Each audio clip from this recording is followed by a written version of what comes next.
Welcome to another. Oh no, it's a Friday night.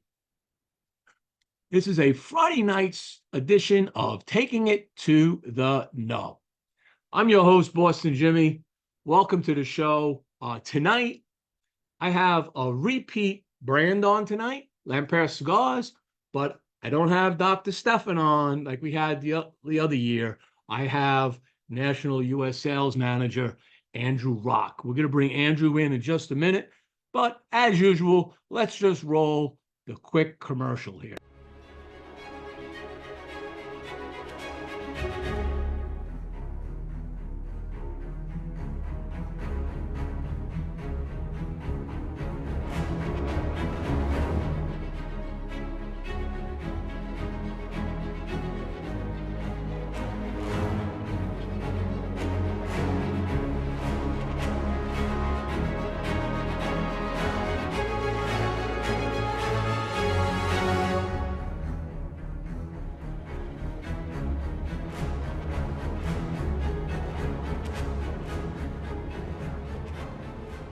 And today's show is brought to you by Casa Cuevas Cigars.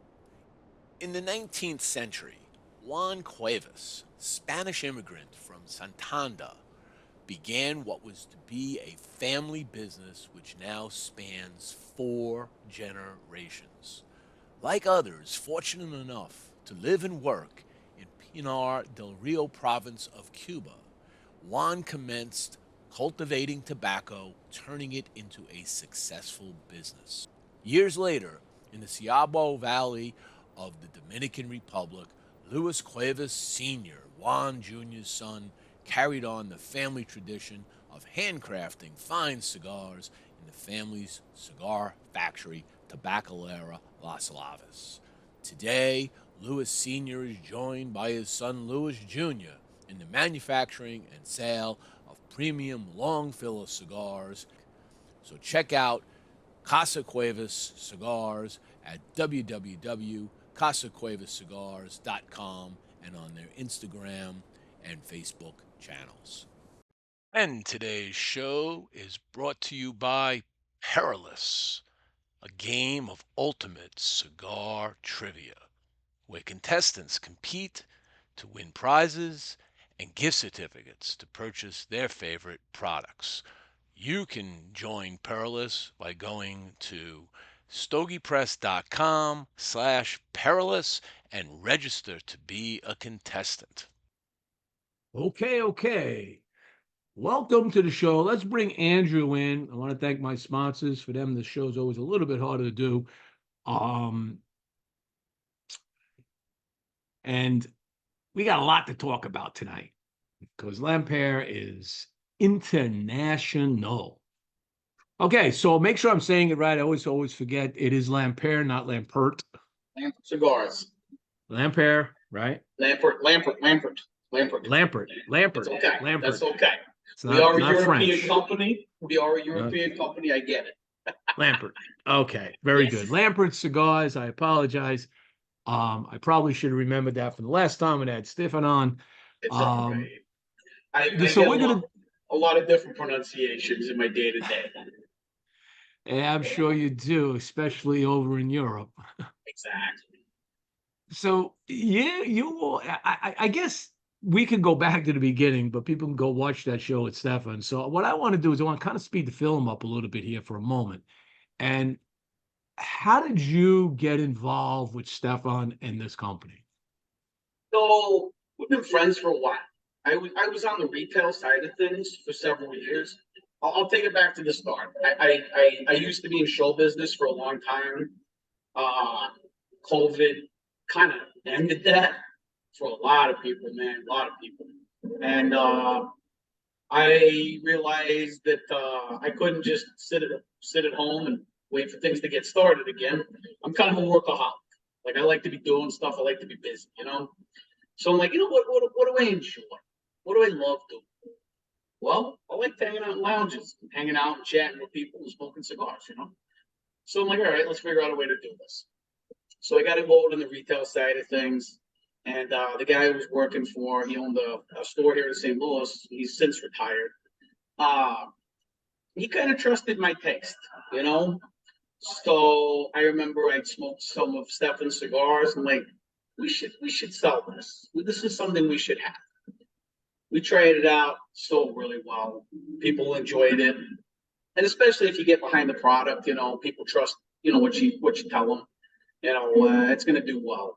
And so me and Stefan got to know each other, and it got to the point where like once a week, you know, we call each other on the phone and just kind of, you know, shoot the breeze.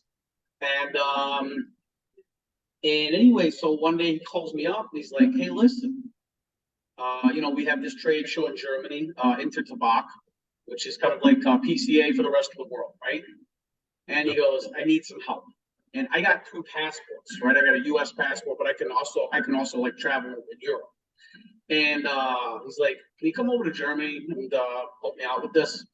I said, "Yeah, of course, man, no problem. Like, you know, go and hang out with a friend of mine for a week, you know." Yeah, absolutely, no doubt. And smoke cigars. Exactly, you Just know, yeah, exactly. Like sounds like a easy, plan. done deal. Say Can I less, sign up for that? right? And it went well. It went very well. And about a month later, you know, he calls me up and he's like, "Yeah, I didn't really plan on this, but kind of want someone to come in and, you know, just kind of be the face of the company in the U.S. and run things in the U.S." And I said, "Yeah, you know what? That sounds fun, man. Yeah, absolutely." So that's how I got involved. What year was this that you like started doing the U.S. This was thing? last year. This was last Last year. year. Last year. Yeah, yeah. And I started in this position 6 months ago. oh, So it's been and Mazel it's tov. been done a lot in 6 months. It's been good, man. I'm you know, I'm happy with the way things have gone. Well, So go ahead.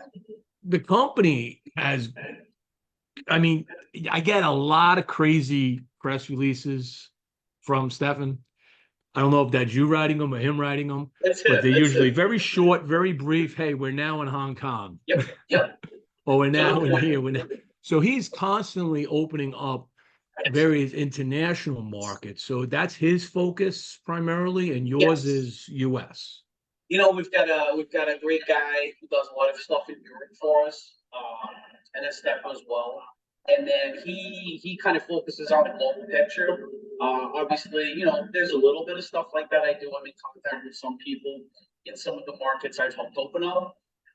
But yeah, my primary focus is the U.S., the biggest market in the world. You know, there are more stores, lounges here than help, you know, half the rest of the world combined. And so this is what we realized, like, hey, we really need to focus on this market. And especially, you know, the consumer in the US, we got smart cigar smokers here. People know what they like. People are interested in trying new things. And so it's pretty cool. And especially, I mean, and this is something I've had to explain to stuff. I'm like, "Hey man, this is 50 different countries in one, you know?" Yeah, that's So true. and it's kind of an adventure, you know, like exploring all of this as well. So yeah, it's cool. We're now in we're actually, I believe we're in the same number of states as we are countries. I think we are in 35 markets internationally and 35 states. You're in 35 states now. Yeah, yeah, not bad, not bad. That's damn good. And My, how many shops or lounges would you say you're in the United States? you know, a couple hundred, Rough order. Couple of hundred. yeah. And you know, part of that is, you know, there's a level of pickiness. I want to make sure things are going to work properly. You know, because it's not. I have a philosophy about this. Okay, two of the guys that I name drop. This is not like trying to be a kiss ass. Two of the guys that I really, when I was on the retail side of things, that I really respected and saw how they operated, and just really thought, you know what, this is the way to work with people. Were Jake Cronin, who's with Arturo Fuente and JC Newman, and then Tony Hogan with Crux Cigars. And both of those guys, I'm like, you guys really speak my language. I see how you do things. You are definitely who I want to kind of model how I work with people on. And you know, so it's not just making a sale, man. It's especially as a smaller company, it's a partnership. Yeah. I'm in an account right now, and it's not like I'm coming here to make sales. I'm coming here like, how's it going? How are things going in your store? If you succeed, I succeed. So The where are company you now? succeeds. I am at Lit Cigar Lounge in Chesterfield, Missouri, about 20 miles west of St. Louis. So how do you make friends in St. Louis walking in with a New York Yankees shirt? A glowing personality. Jimmy. What do you think? We'll be friends. Yes, it's all about the personality It is, man. But I mean, and the that's New where York attitude. of course, take no shit, take no prisoners. But no, for real. I mean, it's a partnership thing. I want the people I'm working with to succeed because if they believe in the brand, if they believe in the company that I represent, you know what, I believe in what they're doing. We talk about it. I say, how does your store operate? When I walk in, this is a question I was asking, and I think this is important. I think this is important for anybody. Like, I don't have the answers or anything, but if there's guys just starting out, listening to what we're talking about. When you walk in somewhere, there's two kinds of places. There's the place where you walk in and someone greets you and says, "Hey, I'm Sabolo. What do you like to smoke? What do you like to drink? What do you have for lunch today?" And then there's the kind of place where there's some guy and he goes, "Humidor's that way." Yes. I want to work with the first guy. That's who I want to work Yes. with. That's my kind of guy. And that's also, especially, I travel a lot these days, and I used to travel a lot in my old job. And that was a great way to meet people all over the country, and you find out cool stuff in different towns. Is you go in somewhere and you got some guy like, "Hey, how's it going?" And he greets you at the door or wherever, and if you door, and you start chatting. And then if you're a personable individual, you get to chat with him a little bit more. And then he's like, "Hey, I gotta help some more customers. But you know what? There's a couple of our regulars. I think you might get along with them." And then you meet them and you chat with them. It's fun. This is how you make friends with old people. Do you cold call or do you make arrangements? Or how many times do you have to visit a shop to get your foot in the door long enough to talk to somebody to talk about the cigar? It depends. I'm never just going to show up somewhere and ask. That's wrong. Right. I think that's wrong. Unless you're sitting there just smoking cigars. Yeah, I mean, if I'm just, I was out in Denver, okay, and and it was kind of a social thing, but it also, I went into a couple of lounges. I was just hanging out, man. There was no push or anything. And so you get to chat with people, "Oh, what do you do?" "Oh, well, here's what I do. I work for Lampert Cigars." "Oh, you should talk to the owner. He loves like boutique brands. You should talk to the owner." "Well, sure, absolutely. I'll chat with him. Hey, you want to try something?" It's a great way. That's a great thing as well. But I mean, I'm not just going to show up somewhere unannounced and push on. That's not how I. So let's say I'm a shop owner and I'm the other guy, the guy that's going to ask you what you ate for lunch and what you like to smoke. I'm that kind of guy. You're going to come in my shop. Let's role play for a second. Introduce yourself to me. My name's Andrew. How are you? I'm good. And if I'm just there socially, I'm not even going to mention who I work for to begin with. Yeah, but let's say you're in there with, Let's you made the appointment, you come in, we're going to sit down. Oh, okay. I Okay. made an appointment. I'm Andrew. I'm here from Lampert Cigars. I kind of give them a little history of the company. I would say, "Hey, we've been around for about 5 years now. We've been in the U.S. market for about 3 of those." I kind of tell them how we started, which is Stefan was over in Thailand and he was getting custom suits made. And he thought, "You know what? Why can't I get custom cigars made?" And then, I assume you guys talked about this when you had him on the show. That kind of took off because Private label stuff, right? Private label. I mean, that's the thing. Like if you weren't in this business, if you weren't connected to people, if you didn't know the people to talk to, and you wanted to get something made for you and your friends, you were telling me you've got this group of friends and you all retired around the same time. You all used to work together. Maybe all of you, you're big cigar smokers, right?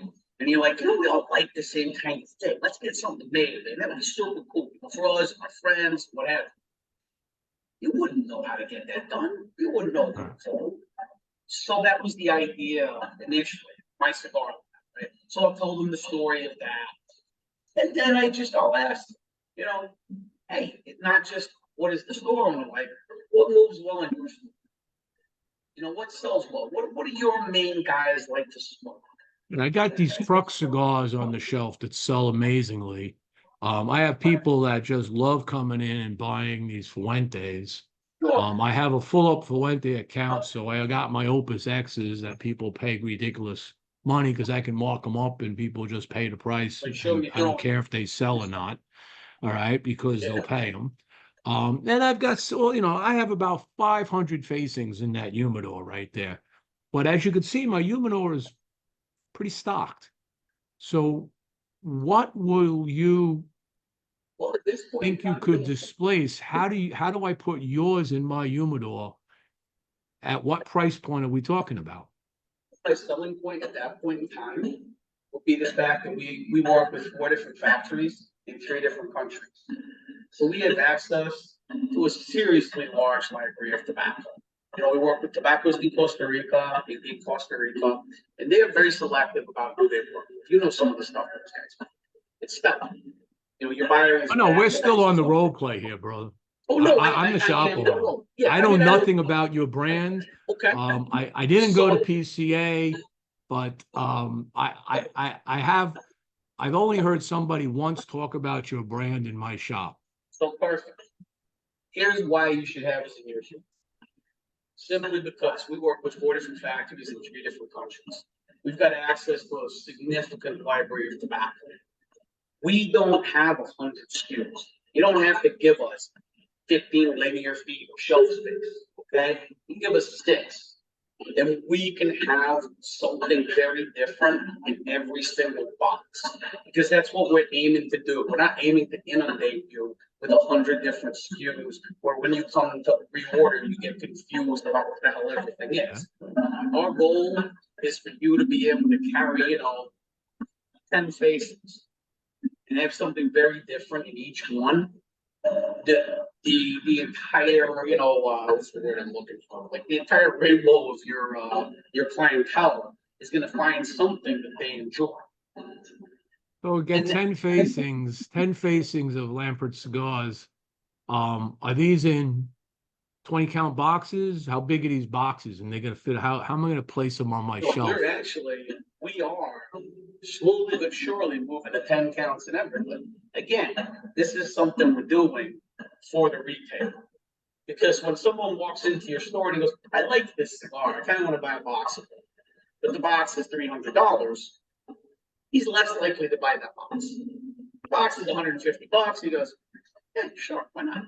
It's fucking price of an oil change nowadays, yeah, why not? Okay, yeah, I'll buy the box, sure. I just And did this that. works great. This works great for the retailer. It also works well for the consumer because he's bought a box or something. And anytime you buy a box of cigars, it feels a little bit different than just walking in and grabbing something from the box. You got something tangible, right? You're taking that home. You like, you get your friends over for a barbecue that weekend, and he's like, "Hey, I bought this box, like Lampert Ocean Breeze." This is a very unique cigar. It's got this saltiness that I don't find in many other cigars, but we'll get to that. And he's like, you guys should all, all grab. I bought a box for all of us, Now he looks like a big shit. Feels good. So you have the price point on your cigars now on your line. They're going to range. Give me the range of at 13, MSRP. $13 to $18. I mean, we actually, we sell a short Robusto as well. Retails around $9. Especially, and especially, this is something that I've also noticed is up in like the Great Plains and stuff. I'm opening up accounts in the Great Plains. A lot of guys get ignored up there. So that's been something I've really wanted to do. Places where a lot of people just don't even pay attention. I'm like, no, we'll pay attention to you. Absolutely, you get my undivided attention. If you're my customer, you're trying to make friends with me. You're going to get my attention. But also, short Robusto, great size for somewhere like North Dakota, where summer lasts, 3.5 hours. Like the rest of the time, it's 48 degrees. Yeah, it's gonna show a booster and sit on our porch for 30 minutes, not 3 hours. You know. So I mean, that's the idea. It's let's have as varied a range as possible without confusing people, without inundating people, without forcing them to commit so much of their humidor to one brand. Because it's important to have a variety of brands in your humidor. If I walk in somewhere and there's just like 6 companies represented, it's like, I want So something now, different. what's my minimum? What's my minimum buy-in on this? What do I have to? How many boxes? How many facings? Is any limit on minimum that I have to You invest in? overheard me, Jimmy. You overheard me at PCA, didn't you? All I tell people, I just tell people, I say, look, I don't have a minimum order. Okay, I don't have a minimum number of facings. Here's what I want you to do. I want you to give it a fair chance. Okay, and that's going to be entirely dependent upon the size of your store. Mhm. If you're a huge store, yeah, I'd like you to carry 6 or 7 facings because you've got a lot of people walking in that door and they all have different tastes. If you've got a humidor that's just, not even a walk-in, like you got like 3 or 4 cabinets, in a small store. Listen, if you carry 2 or 3 facings, I'm happy. Because if your customers come in and try something and they like it, we'll go from there. I'm going to be in contact with you. I'm going to be talking to you. You need me? My personal cell phone is not my business phone. It's not a company phone. Stuff and offer. Like, no, this is my personal cell phone. So if someone needs to reach me, then they need to reach me. They've got a problem and I want to help them. So, so you This is told me you're in about 200 maybe shops in the yeah. United States. You're the U.S. National Sales Manager. Are you the only one working the U.S.? And what kind of attention am I going to get if I need to have you come in and do like a cut and light, do a special, do an event? How does that work? And your availability? Am I going to get attention, or am I a low man on a totem pole? Well, So I got a few guys working around the country. I have in the Pacific Northwest, in Southwest California, Nevada. I just hired a new guy in Texas and Louisiana as well. We have a great rep up in the Northeast and in the Midwest as well. Now, I cover a significant chunk of the Midwest, and Oliver covers the rest of it because this is a big part of the country, And so, but the other part of it is any of those guys, you can absolutely deal with them. But literally, just this morning, I got off the phone with an account in New York. Okay, now we've already formed a pretty special relationship simply because I'm a New York guy, so was he. And and he said, "Listen, I want to deal with you."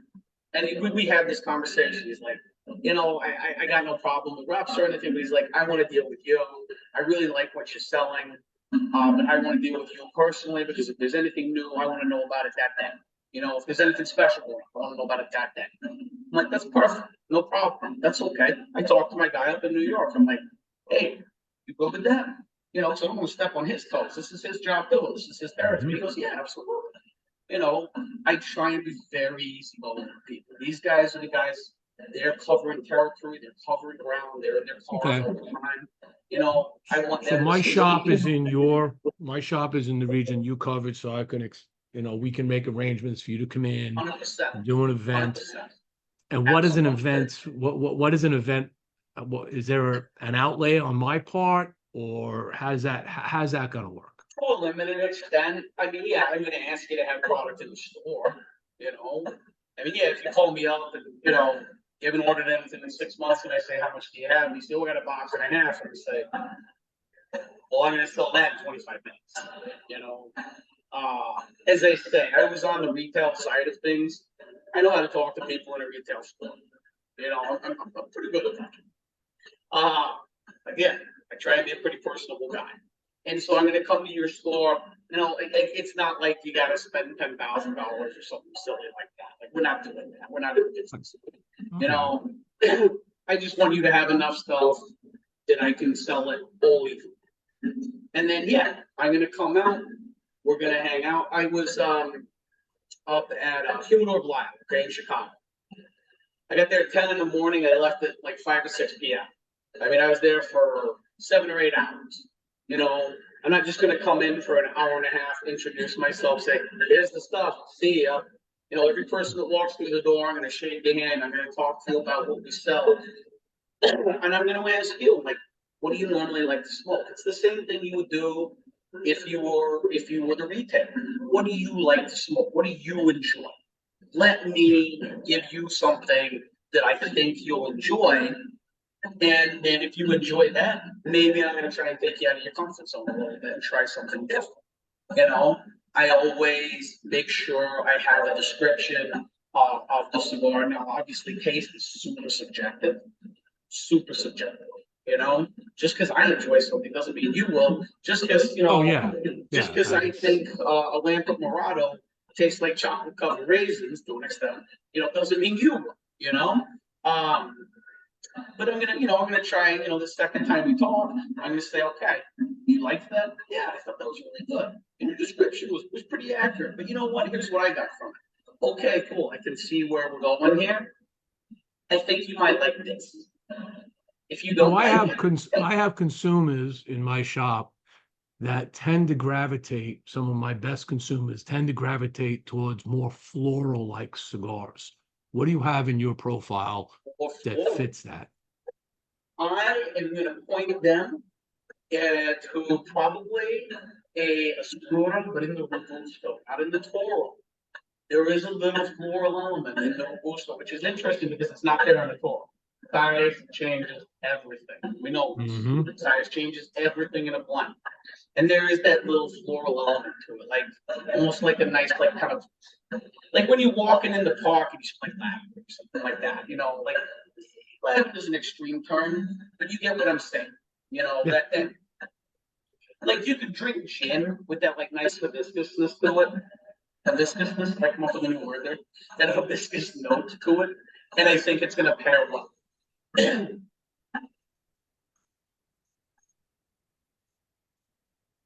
Look at you. A man after my own heart. We didn't plan this, people. We did not plan this. You There was put no the plan. chin up.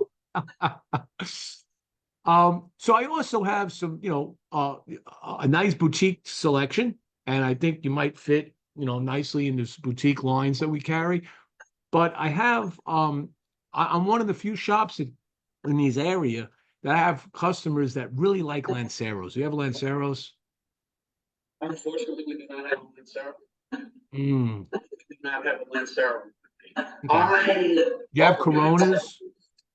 We actually make a special project for a customer. A little Corona. Yeah. And that's something that I always talk to our partners about as well. Because of our origins, because literally the company began making little projects for people and trying to, you know, get them a little foot in so they could do something without having to order 10,000 cigars and stuff like that. That is something I love talking to people about. Right now, I mean, we got a couple of different projects that we're working on with stores. Total Insider Baseball, I'm not going to tell you the names of the stores. Right now, I am quite literally smoking a project that we did with Sir Louis Cigars in Massachusetts. It's an absolute killer blend. You should absolutely check it out. But You don't you know, walk that's into definitely something Massachusetts with that shirt on, I hope.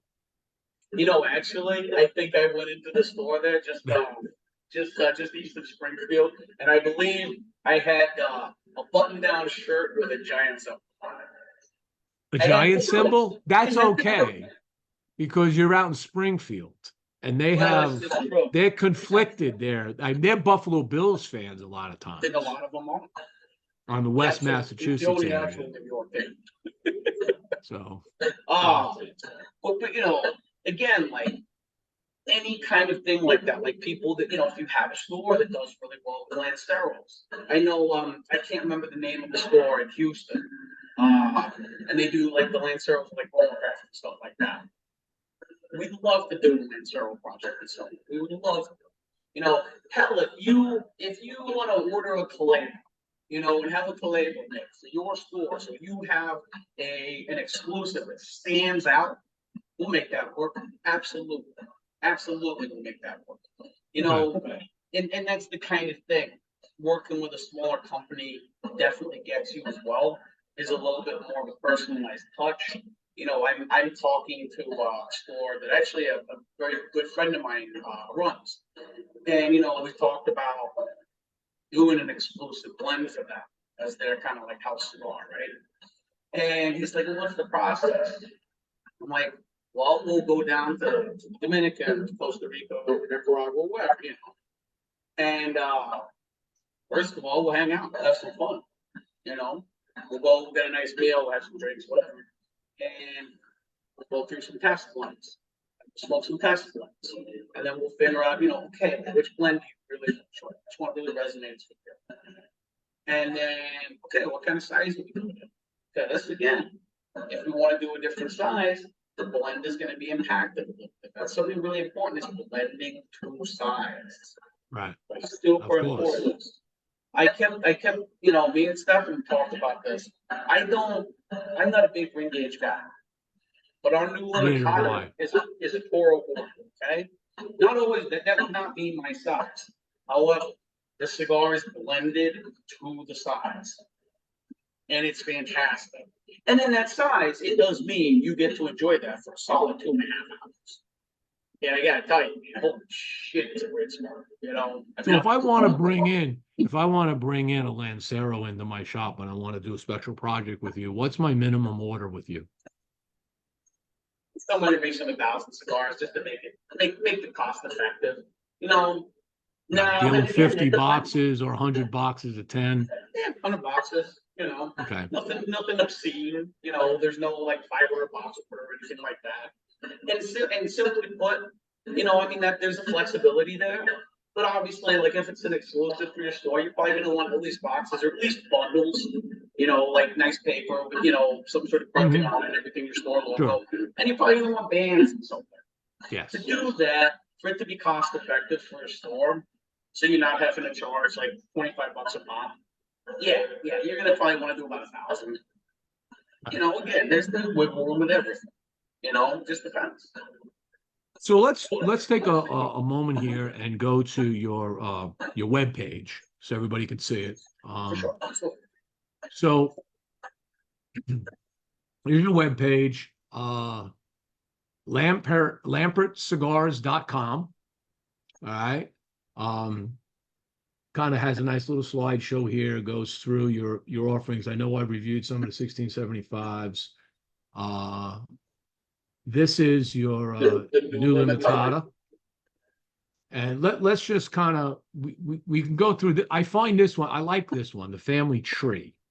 So the family tree page, and you're the only one I've ever seen that actually has this, which is really unique, okay? Because your page goes through and talks about, you've got 4 countries, although you only put 3 on the. No, 4 factories in 3 countries. Right, but you've got Costa Rica, Panama, Dominican, and Nicaragua. Okay, and then you break down where they come from. Where does the Panamanian come in? Panama is the rum. Is the what? The rum. Now you broke up there. Oh, I said Panama is the rum. We produce our rum in Panama. Okay. So these are nice. So you got a nice breakdown here. This now goes through the cigars themselves. All right. And each of these cigars have their own uniqueness. I'm hearing really good things about this one, the Ocean Breeze. All right.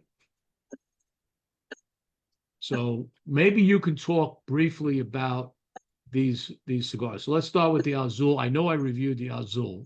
Absolutely. Right? So we use an Ecuadorian bottle wrapper. And then the binder is from Nicaragua as well as the filler. And then we use a little bit of Peruvian Carriola the Hero in there. And that really changes the profile. What's also fun about this is we produced it at Indiana Ortez's factory at Lacos in Nicaragua. And they use a lot of Condega tobacco. And I really enjoy Condega tobacco because it has a little bit more natural sweetness. Mhm. You know, your standard Nicaraguan cigar is going to be spicy. It's going to be pepper. We've got a little bit of that pepper. We've got a little bit of that spice, but we also have a little bit of that sweetness. And you know, it's like when you smoke it, it's like smoking like that's how the best way to describe this. It's like when your grandma makes cookies, man. Like it's got that nice baking spice going on as well as Oh that nice yeah, yeah. sweetness behind it. It's just and it is that perfect medium body cigar. It's not overpowering at all. It's got that little bit of body to it, so you know it's there, and it's just a great medium body cigar. It's like an elegant. To me, it was a very elegant cigar.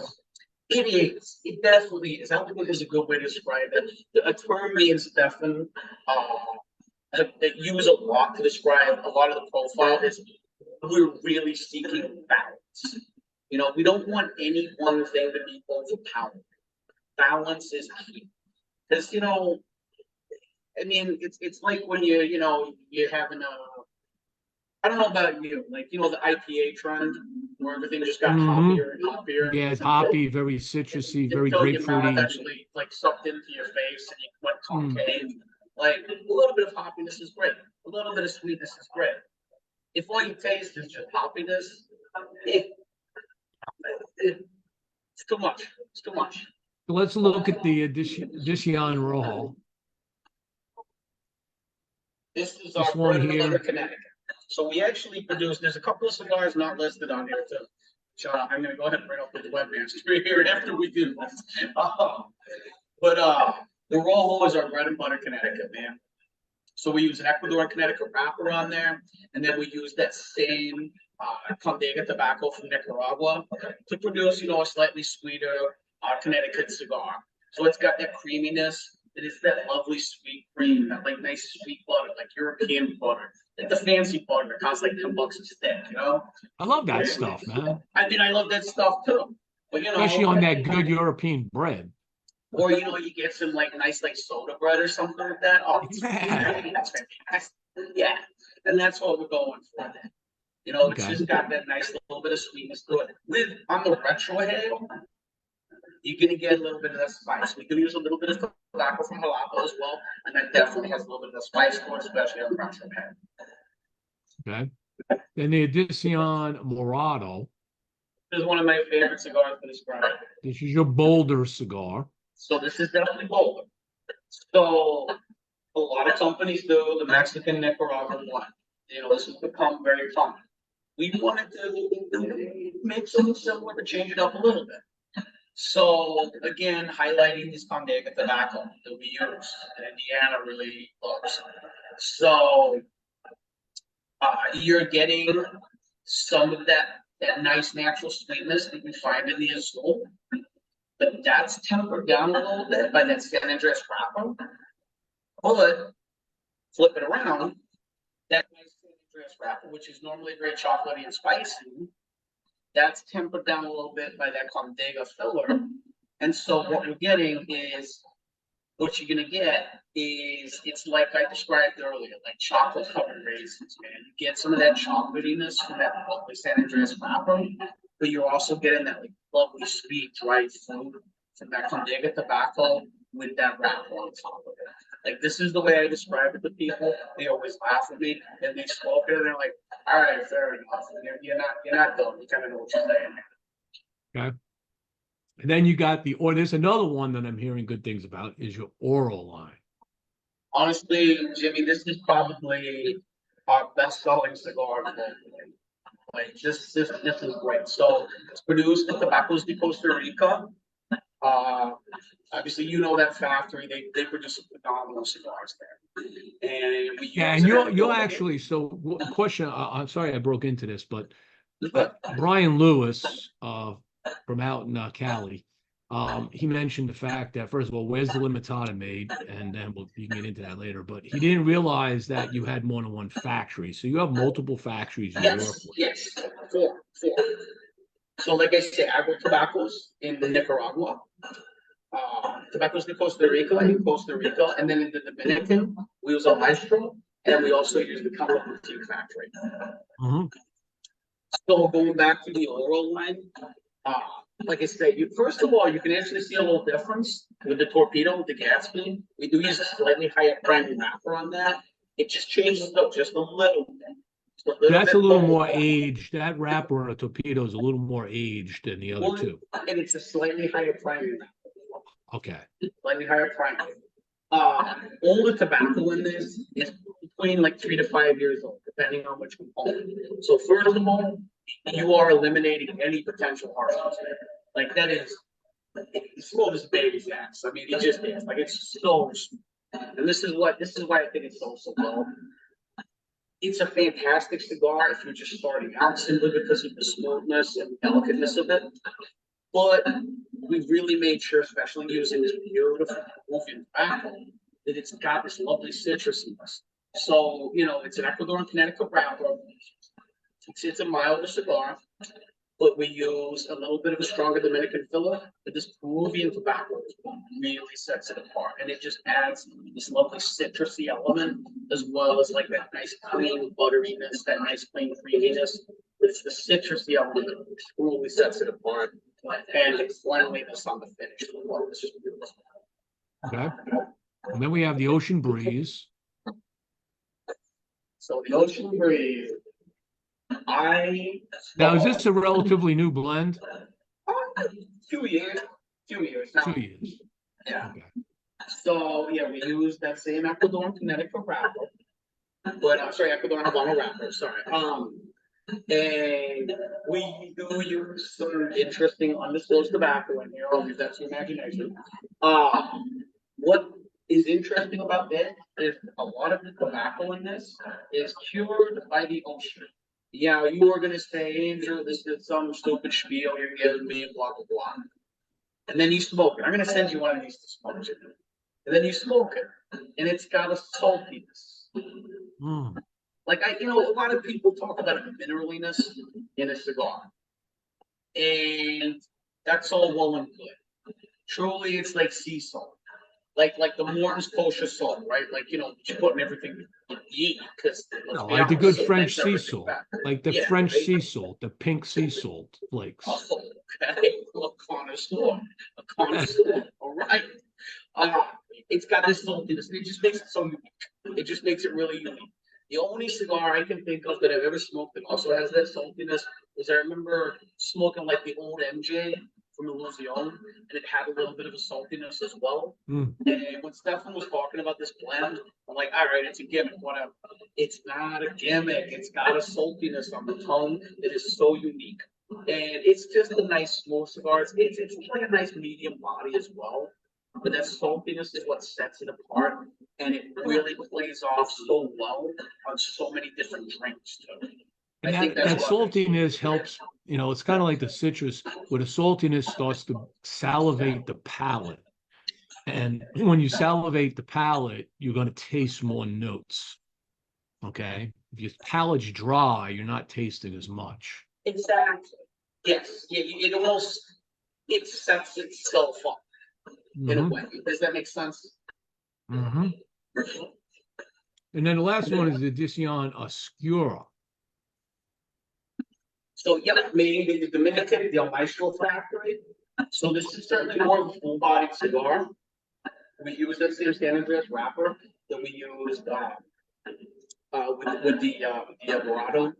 But what sets this apart is this binder. It says Indonesia there. It's an Indonesian Sumatra binder, true Sumatra. Not Ecuadorian Sumatra, but Indonesian Sumatra. Nice. And describe Sumatra to me, Jimmie. Sumatra's sweet, baby. It's sweetness. It's got a Beautiful. funk too, right? It's got a funk. Yeah. I remember. I love Sumatra. I do as well. I remember asking someone like, "How do you describe Sumatra?" And he goes, "It tastes jungle." And I laughed, and then I started thinking about it. I was like, I get what you're saying. Like it's got like this like sweet vegetableness, right? Like really good, like collard greens, okay, when they're done well, or something like that, right? And I think that's what sets this. Two New Yorkers talking about collard greens. I love it. I know, isn't this weird? We're gonna get excommunicated. I've already been I excommunicated. was gonna say, yeah, you're in Florida now. I live on the cusp of the South in Missouri. Like, yeah, I think we already have it. You know, but, yeah. So I mean, this has the pepperiness, it has that. But like I was saying earlier as well, what's interesting, especially with that Sumatra in there, is especially in the Robusto, this, which we only have the Toro listed, we make this in a Robusto now. The Okay. Robusto changed it up, man, and it's got that somewhat of a floral note to it as well. And I think Okay. that really comes out where it's a more compact blend in the Robusto size, and that Sumatra binder is just really extenuated. And yeah, I really enjoyed this, especially in that size. So So so let me ask you, so I'm looking at the notes, and the notes that you have on this cigar are something that I would gravitate to a lot. And one of the reasons is you have two notes in here that go together so freaking well as a New York Italian, uh, anise and espresso. yeah, Okay, now you're talking yeah, about Italian coffee. All right, nice Italian espresso with the Zambuca or something in it, right? And my question to people, and you may not know this because I don't always know the answers. Um, what imparts the anise flavor in that blend? well, that's a good question, man. That's a good question. Because I only get that once in a while in a cigar, It's and I it's wish I could. uncommon. It's very uncommon. And I will make sure you get you're gonna say you want to just try it. You tell them just to get that, because I like that you mentioned the tumble kit. I'm gonna go ahead and say it's that magical Sumatra leaf because it's so hard to pin down the flavors in Sumatra. Yeah, But I think in any blend, no one leaf is responsible for any one flavor, right? it's It's the like when I talk blending. about, say what? It's the blending and the Well, yeah, marrying that exactly. does it. So, it's like when we discuss like the similarities and the differences between the Azul and the Morocco, okay? In terms of the leaf used in that cigar, there's like a 10% difference. But they're 95% different in terms of flavor. And that's where it comes out. Like what you use in the filler can have such a massive impact on what you use in the wrapper, vice versa. And then you throw something really interesting in there, like that Indonesian Sriracha, and it can just really, really change the flavor of the cigar so much. And today's show is brought to you by Bocock Brothers Cigars, a new and active brand founded by two Honduran brothers, Bryant and Douglas Bocock. The brand zeroes in on those folks that are looking for easy to smoke cigars inspired by unusual circumstances.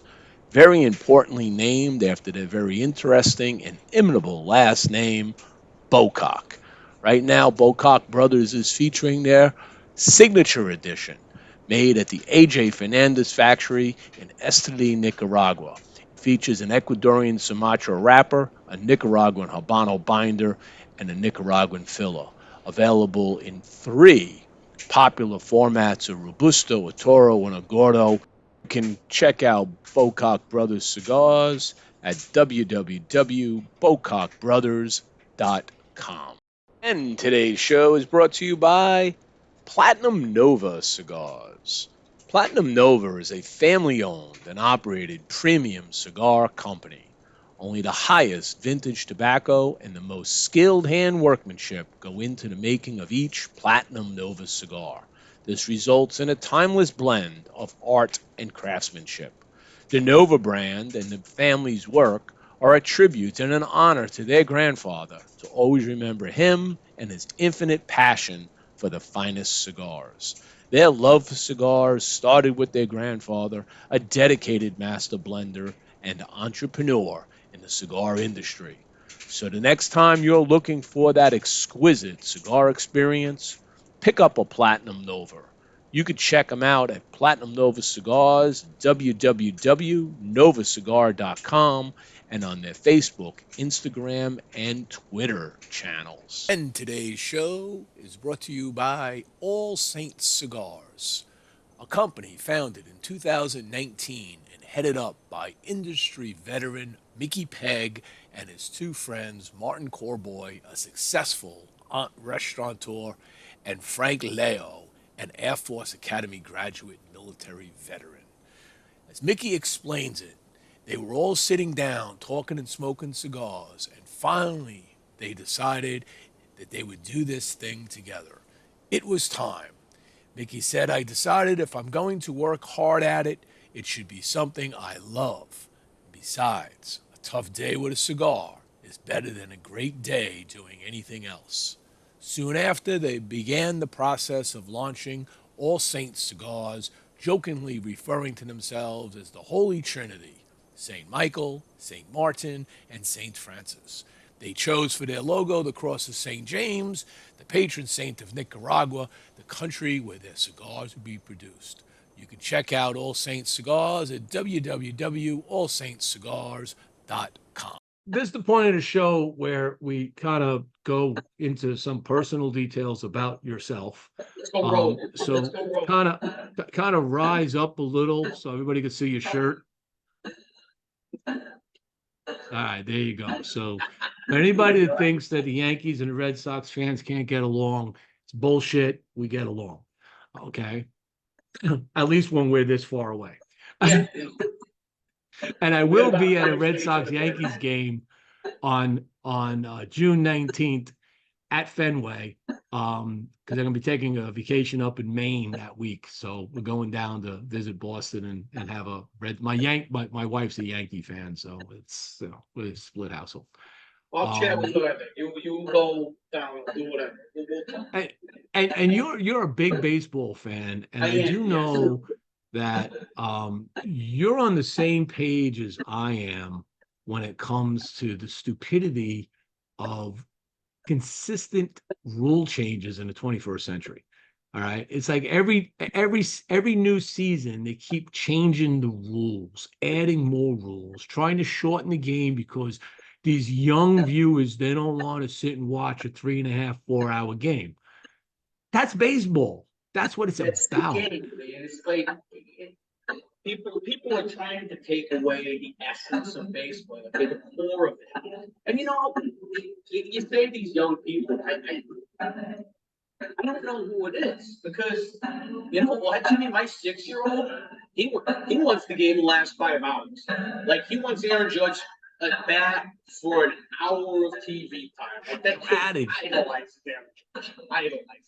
It's the strategy of the game, right? Every pitch, every swing or non-swing of a bat, every position of the player, everything that's going on is a strategy on every pitch. Whether you're stealing bases, whether you're bunting, whether you're going for the outfield, and that's what makes the game so much fun. By speeding up pitch clocks and putting the pressure on the pitcher and making bases larger, I don't understand the base. I don't understand the base. And the dumbest thing that I cannot stand, because I think it completely screwed up the game, is putting the guy in second base at the 10th inning in extra innings. Why? Extra innings or extra time away from your day-to-day life, right? Okay, so I got my whole thing about this, and I get emotional on this kind of thing, because it's important to me, right? So when I sit and I watch a ball game, I'm sitting there, and I'm working, and I get to do something I enjoy. Okay, so I'm luckier than most people. But you got your Joe Schmo, and he goes and sits in his office from I know a guy named Joe Schmo. You do, His last name is Schmo. No, it's the guy's last name is Schmo. His first name is Joe. That's fantastic. Parents are very cruel. We're gonna have a Joe. So, and when he goes to work and he gets home at 5 or whatever, right? And he's been sitting there all day and he's like, man, I can't wait for the ball game to start. And it used to be that he'd turn on the game 6 or 7 or whatever, and he'd have like a solid 3.5 hours, or whatever, 3 hours, even 3 hours. But he just got to escape, right?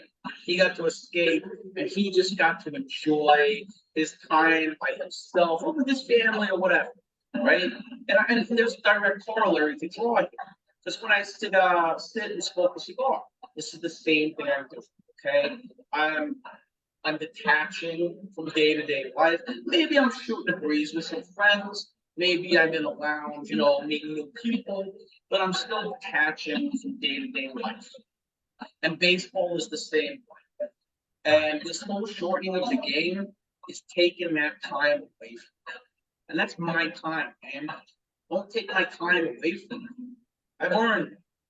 I've earned it. And Exactly. I don't want that taken from me, you know? Hey, I love football too, okay? And when I watch a Giants game, god awful as that's been for a decade or so now, I know I'm getting 3 to 3.5 hours, guaranteed.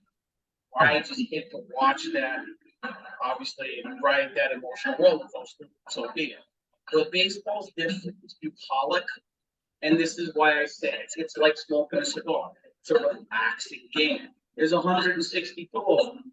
Until August or September, I don't need to get upset about any specific one. Don't take my time away from me, guys. Don't. Rob Manfred, I'm asking. Don't take him this time away from me. And the people I know.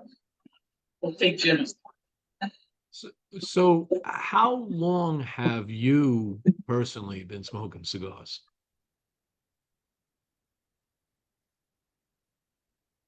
10, 15 years, something like that. About 15 years. You remember the first cigar you smoked? Yeah, I was split. It was a Cohiba Esplendido that a friend gave to me on his wedding day. I never smoked a cigar before. And I went, nice. You get green. And it was that same thing, man. It was that ability to. There was a big party going on, and like 4 or 5 of us just went and sat for a while, and we're just able to step back, shoot the breeze, just enjoy each other's company because we weren't distracted with, what's going on over here, who's just walking through the door, no, none of that. It was an ability to just kind of like take the back of your brain and let it sit in oil for a minute, and just chill. And that's what's beautiful about it. And this is something I really enjoy wherever I'm traveling. That's something I get to do.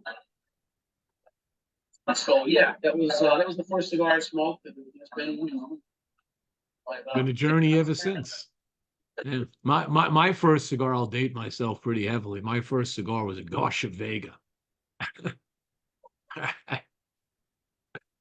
It is what it was back in the 1970s. Yeah. We didn't have back in the day what we have today. And when the boom hit in the 90s, it was enlightening, to say the least. Because that's when I really amped up the hobby at that time. Really got started like, wow. Well, I remember when my father's cigars hit the market first. I mean, they're big today, right? But they were nobody, right? And they come on the scene and everybody's like talking about it. Fascinado had just come out with their magazine. They started talking about it. And you had to go to the shop. You had to go find it. You got to get these. And the journey just never stopped after that. It's like, to watch new stuff, always trying something new and different, gravitating to the things you like, but finding stuff that, you try it, it's not for me, but it's a good cigar. Same thing with my reviews, right? Every cigar I review, I don't always write a review on. First of all, because some cigars I get just aren't worthy of being reviewed. Yeah. All right. And I'm not bashing brands. I get called out on that. There's people like, why don't you have bad reviews? I said, why do I talk about shitty cigars? Okay. I'm not in that business. I'm in the business to talk about good cigars. Maybe not for me, but for you might like the profile. But I have to, I have to be honest with everything I do. This is what I'm getting. This is how it burns, right? And I go through these things, and it's so much fun. I get all kinds of geeky when I get a new cigar because I have all intention that this cigar is just going to be so rock solid. And I start smoking, and I'm like going, yeah, it's good. And then it's like, well, okay, it's got this little problem and that little problem. Suddenly, it's not what I thought it was going to be by looking at the cigar, but it's still a good cigar, But it's not going to be the number one cigar of the year, all right. But it's still deserving a good review. So I get all geeked out on that stuff. And, I've had everything under the sun. I lived in Germany for a while, on and off, smoked a lot of Cubans when I went over there. I mean, I remember coming back after going back and forth. I was living in Nuremberg back and forth. So I would go to the Casa del Albano's house there, and I was just smoking Cuban cigars. I would go there for like 2 weeks at a clip, come back 2 weeks at a clip. And I remember I came back into my shop, my local shop, and I was all about Fuente Double Chateaus back in the day. I really enjoyed those cigars. And I remember coming back and I bought one, sitting down smoking, and I go, what'd they do to this cigar? It's not the same. And my friend owns the shop. He looks at me and says, Jimmie, it's not the cigar.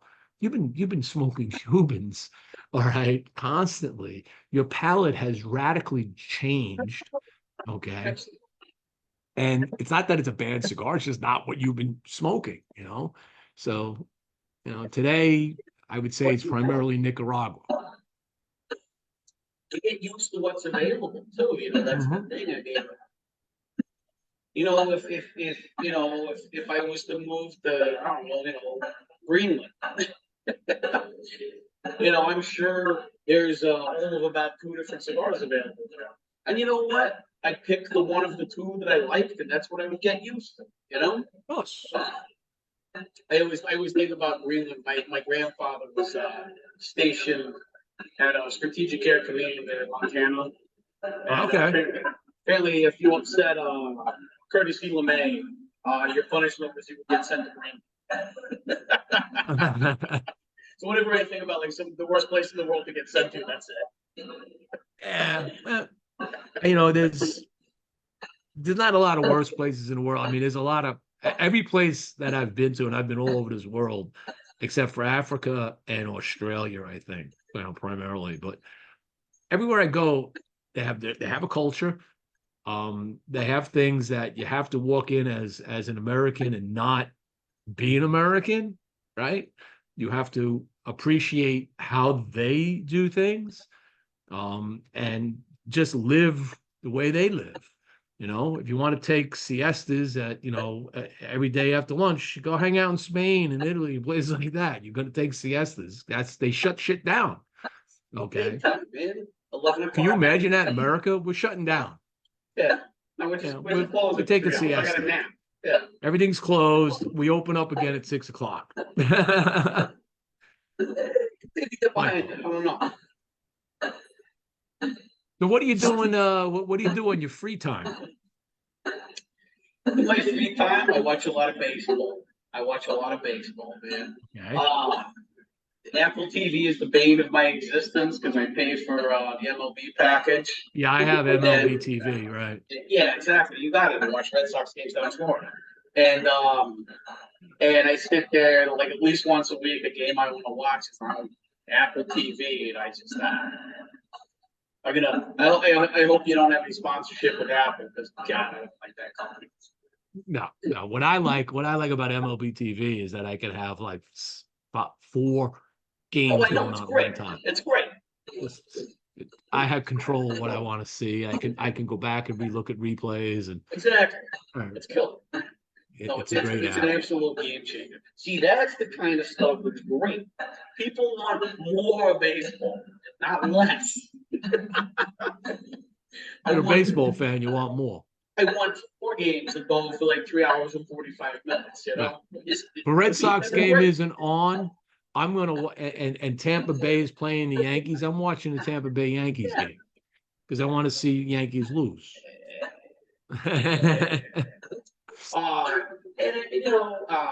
My son loves sports. He loves all sports, especially baseball. And so, I'm always working with him on stuff. He's got a game this weekend.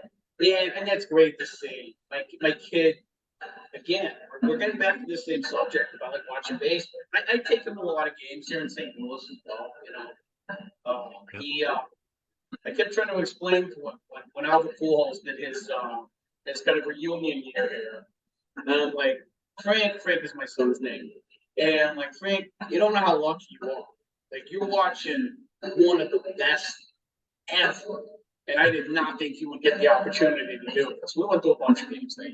But anyway, it's wonderful watching because try not to be rude to other people's children. But a lot of them, yeah, they're just running around having fun. And then I got my boy there, and he's taking his feet off first base. And he's like looking, and I see him doing little stutter steps and stuff. And I'm like, all right, Frank, like I know you're paying attention when you're watching baseball on TV. Like this is cool, man. He got it the other day. He's like going into second base, and he does a hook slide.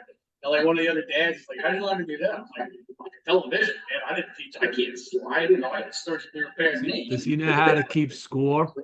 Of course, yes, absolutely. He loves to do shit like that, man.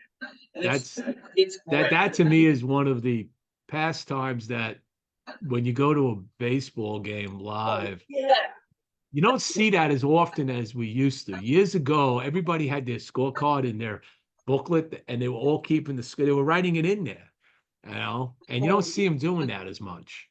Out here in St. Louis, this is a really good baseball town. It's a great baseball town. Fantastic baseball town. And you get the old timers sitting out on the bleachers. They've had their season tickets since the old Sportsman's Park, and they still keep score. And it's really funny because, I was showing Frank, the various quotations and everything. And I was like, here's scorecards from, different games I've been at, stuff like that.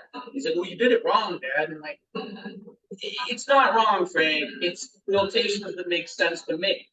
Everyone has their different markings for things, and it's just little stuff like that, man. We've got this bond here. This is great. I love it. It's just little stuff like that that make that such an important game. I remember shortened season. We almost didn't have baseball for a full year. And, whatever it was, like August or whatever the first game was, and I was sitting there. And I was in a friend's house. And I was just looking at the TV. And it was the first game back. And I'm looking at the television and I'm having this very quiet conversation with the baseball gods, I'm talking to Mel Ott, Mickey Mantle, these guys in my head. And I'm like, you know what? For every time that I didn't rush home from work, for every time that I went and grabbed a beer with friends instead of watching the ball game, I missed you. I'm sorry. How would you love to be able to, back in the day, sit in a baseball stadium and smoke a cigar watching a game? Right. And my grandfather would tell me about stuff like that. He'd go, oh yeah, guys would dress smart, Yep. Whatever the game was, wouldn't matter if, a businessman special or a Sunday game. You have your white shirt, and you have your hat. And yeah, he goes, when he was a kid, he grew up in northwestern Missouri. So maybe once a year or something, he'd get to see the great stand music, right? And he'd be like, oh yeah, that was one of the most pervasive things, Yeah, you got to smell hot dogs and peanuts and cigar smoke as well. Yeah. And that would be great. I think smoking has been stigmatized so badly. Look at what England just did. You see what the UK just did? I'm well aware. My father's from the UK. And it is just that's crazy town. I hold out some hope because New Zealand did the same thing. Yep. And then they flipped it around and they got rid of it. Hawaii's doing it too. Yeah, I don't get it. I mean, so you'll never be able to buy, but their law is so strange because you can't buy tobacco if you're born after 2009. But but if you come into the country, if you go, let's say you're in England and you go visit France and you come home with cigarettes, let's just leave it at that, Yeah, and you come back, you're allowed to bring so many back in, you're allowed to oh, have sure, those, sure. You're allowed to bring a right? lot. You You just know, can't buy them in the country. yeah. Which I don't get because at that point in time, like it's already one of the highest tobacco tax countries in the world. So all you're doing is you're just eliminating a source of tax revenue and sending it overseas.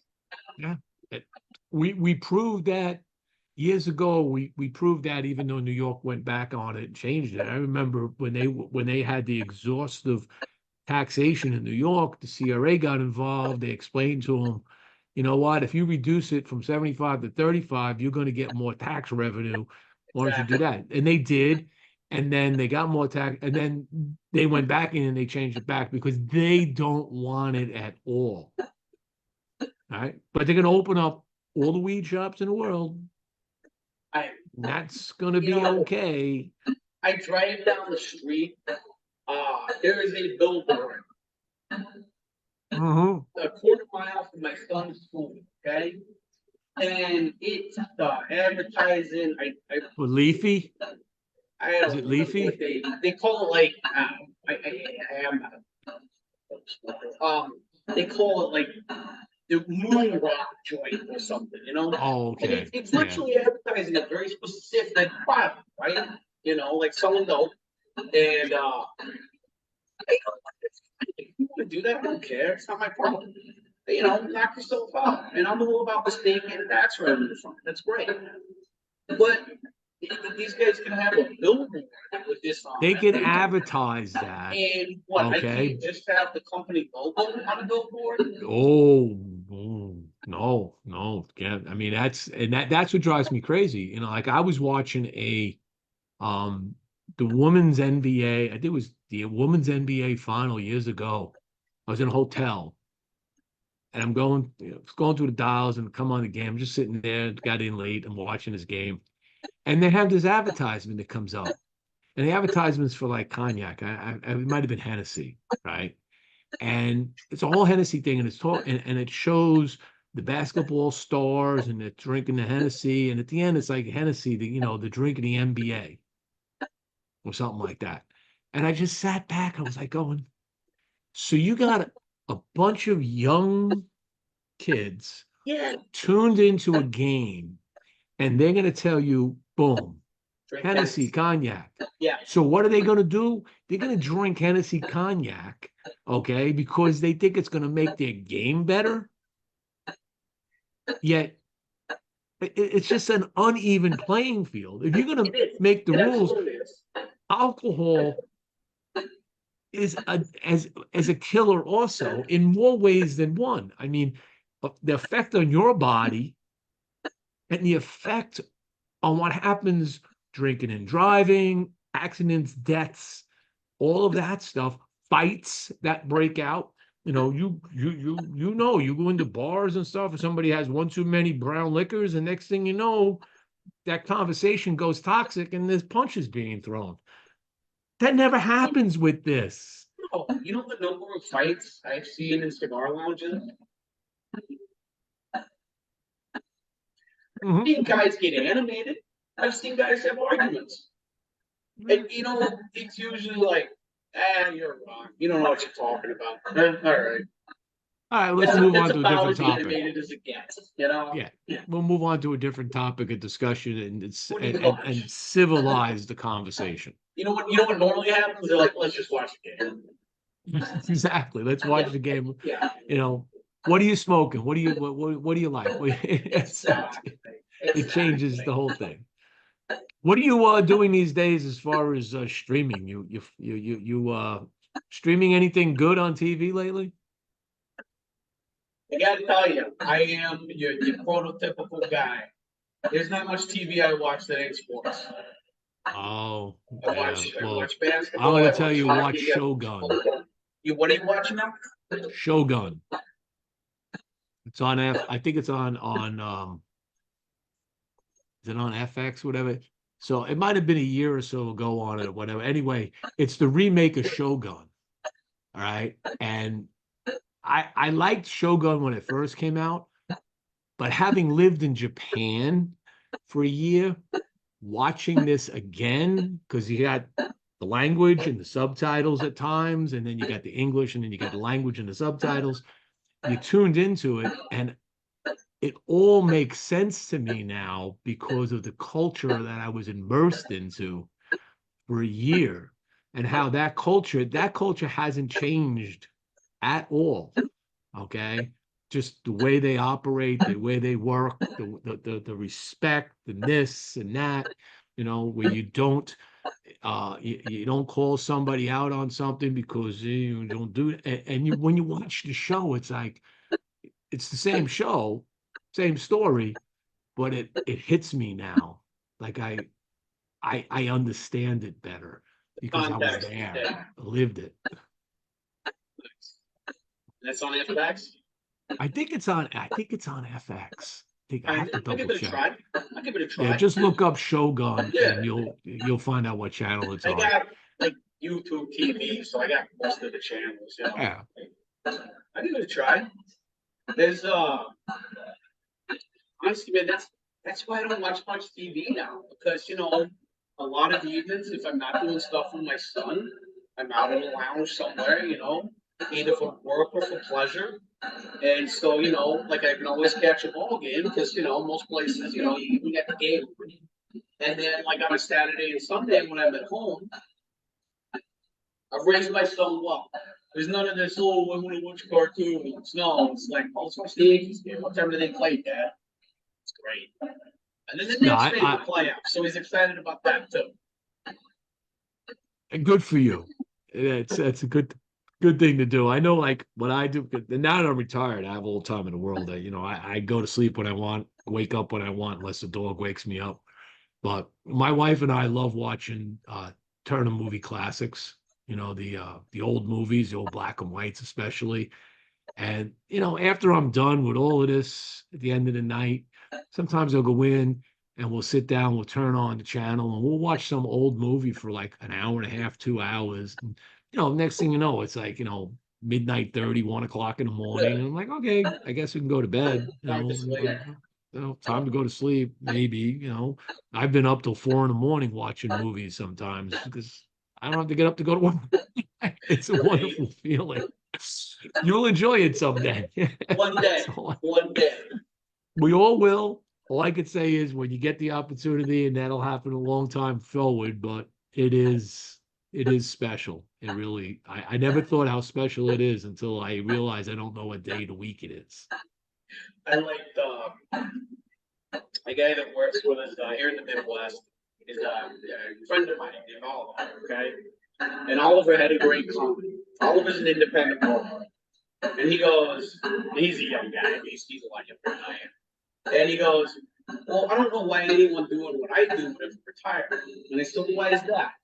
He goes, well, Andrew, when I retire, what am I going to do? I said, I don't know. He goes, you're going to go sit in the lounge all day and hang out. He goes, you might as well make some money. I said, fair enough, okay.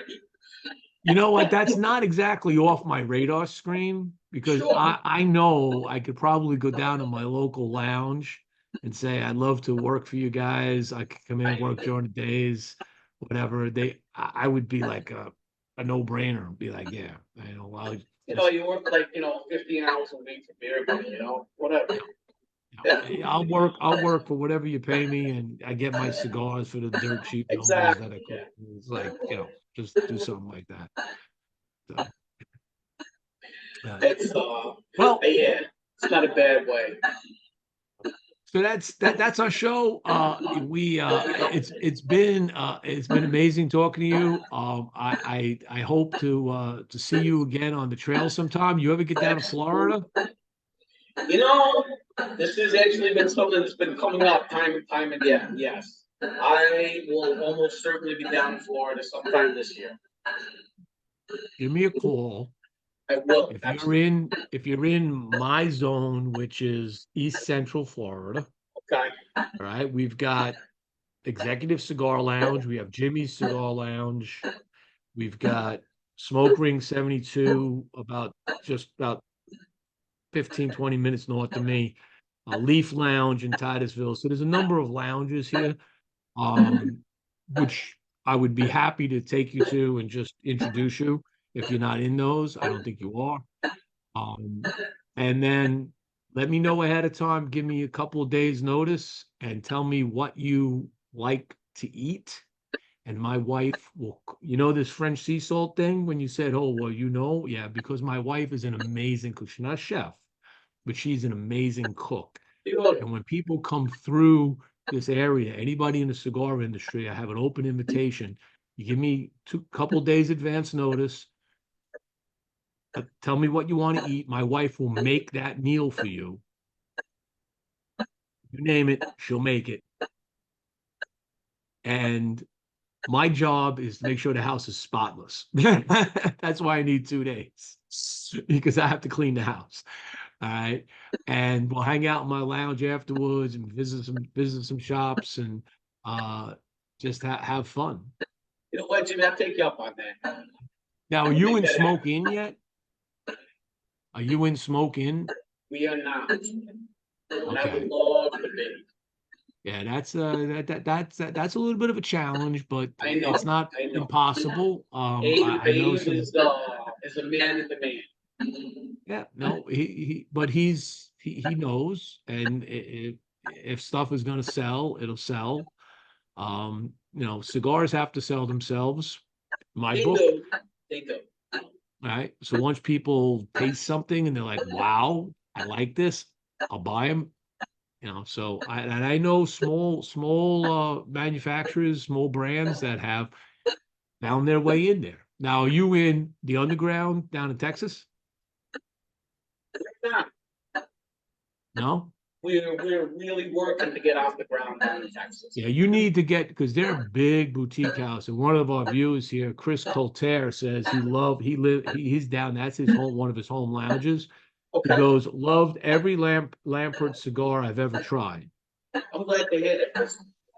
So I could say that, and he just says, I'll be hitting the UG with some more Lampert soon. So maybe you are down in the UG, because that is a very special lounge in Fort Worth, Texas. Okay, it's my favorite lounge in that area. Great crowd of people.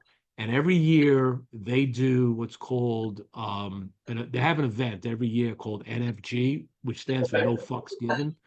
And so every year they do this event, and it's on a weekend, and they do a roasting of some cigar personality, okay, as part of it. And you go out, and if you're in the shop, you set up a table, and people come in and they buy cigars from you, whatever, the big tent outside. It's a really fun event. The big barbecue they have, one of the guys there is a chef, and they're roasting pigs and whatever they're doing, all that cool stuff. So you need to get on board. You obviously, if Chris says you're in the UG, the underground, so you might want to check it out, get more involved in what they're doing. Yeah, 100%. I appreciate that, Chris. From everyone. That's what I'm here for. That's what I do. All right, I'm going to give you the last word. Listen, I appreciate you coming on, Jimmy. It's a pleasure talking about cigars. It's also a pleasure talking about baseball. We've definitely had like a 50-50 split on the show tonight. Yes. Feel free to share my email with you guys and have questions. I will happily answer them. I mean, this is how I get a gauge of what the consumer is enjoying and not enjoying, is when they come in. So I would love to know what you guys think. And I really appreciate it. I've had a very pleasant time. I would absolutely enjoy it. Fantastic. Thank you. And Thank you very much. We'll be talking some more. So remember, folks, check out Lampert Cigars. Go to their site, lampertcigars.com. Check out what they have. If your shop doesn't carry them, They've got a page that'll show you where the shops are. And you can always get a hold of the company and say, hey, you know what? Maybe you can come to my shop and I can introduce you to the shop owner and maybe bring in Lampert Cigars because you're 100%. going to love these cigars. The ones I reviewed, I've enjoyed, and I'm looking forward to more of them. So we're going to have a good time with it. So with that, I want to say thank you to everybody for watching. Thanks for the sponsors.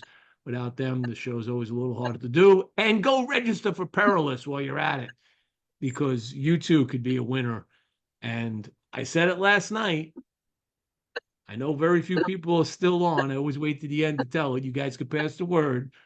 Whoever wins the final championship bracket is going to be my guest on a trip to Nicaragua next year. Okay? Airfare from Miami. You get to Miami. Airfare from Miami, hotel, meals, and tours, me. That's still a fraud. So get on board. Let's make it happen. If I have the contestant slate, we're doing it. If we don't, I'll put it on a back burner until we do. And we'll make it work. Anyway, that's the show tonight, folks. Have a great weekend, and I'll see you on the flip side.